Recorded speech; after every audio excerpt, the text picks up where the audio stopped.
AP Bhavan దగ్గర ఢిల్లీలో AP Bhavan దగ్గర కొంత స్థలం ఆక్రమణకు గురైంది. అందులో కొన్ని ఆక్రమణలో కొన్ని నిర్మాణాలు చేపట్టారు. వాటిని తొలగించే ప్రయత్నం చేస్తారని కొద్ది రోజులుగా జరుగుతుంది. అయితే అందులో భాగంగా ఆలయాలు ఉన్నాయి. అందులో అంటే 1 ఎకరం లోపు స్థలమే ఎంతో ఆక్రమణకు గురైందని కదా చెప్పింది.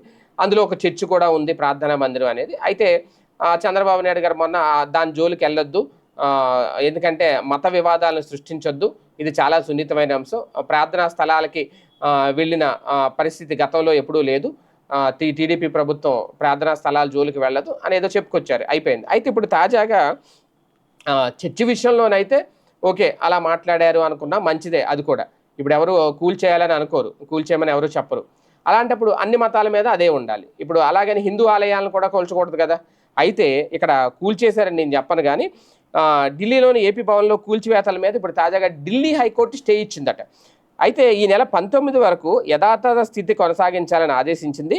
ఢిల్లీలోని ఆంధ్రప్రదేశ్ భవన్ పరిసరాల్లో శ్రీ శివ వెంకటేశ్వర మందిరాన్ని కూల్చేస్తారు అన్న ప్రచార నేపథ్యంలో ఆలయ అర్చకుడు గోపాల్ కుమార్ మిశ్రా ఢిల్లీ హైకోర్టును ఆశ్రయించారు. 1970లో నిర్మించిన ఆలయాన్ని కూల్చివేయాలని ఏపీ భవన్ అధికారులు ప్రయత్నిస్తున్నారని పిటిషన్లో పేర్కొన్నారు. అయితే ఆ పిటిషన్ జస్టిస్ సచిన్ దత్తా ధర్మాసనం ఎదుట విచారణకు వచ్చింది.